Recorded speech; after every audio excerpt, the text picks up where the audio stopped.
nasa Netflix. Yung kay Daniela, kung napanood ka, ang galing niyo po. Kasi gwapo pala siya sa personal. Thank you. Ang galing. Napanood ko kasi yung palabas niya. Galing niya doon. Thank you. Thank you.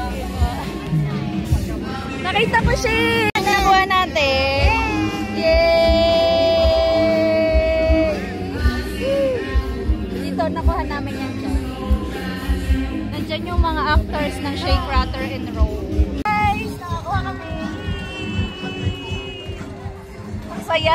Yes! And speaking of, dahil tumakbo nga kayo kanina ng 5-kilometer run, kamusta naman ang inyong experience? Ga-unbox tayo ng galing sa Shake, Rattle, and Roll Evil Origins na nakuha natin sa Mamo Run ngayong October 2025. So, meron tayong sports bottle na 800 ml. Actually, kailangan mo i-like yung FB page nila para makakuha ka nito. And nakamit kami ng mga artista na nandun. So, I think galing sila sa mga sparkle artist yata sila.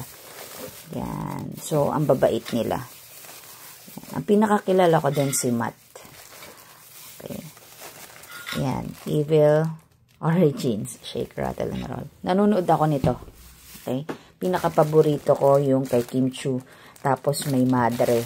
So, sobrang takot na takot ako din sa palabas na yun at ang galing ni Kim Chu doon. Yan. So, ito meron tayong t-shirt. So, ang ganda, diba? Oh, okay, yan. So, meron tayong t-shirt and meron tayong bottle. Wait, buksan natin to. Tignan mo ganda yata. Yan. So, ang ganda. Ito yung t-shirt. Large ang kinuha ko. And, yan yung bag. Ito naman yung bottle. Ang ganda nito actually, oh. Diba? So, yan. Thank you for watching.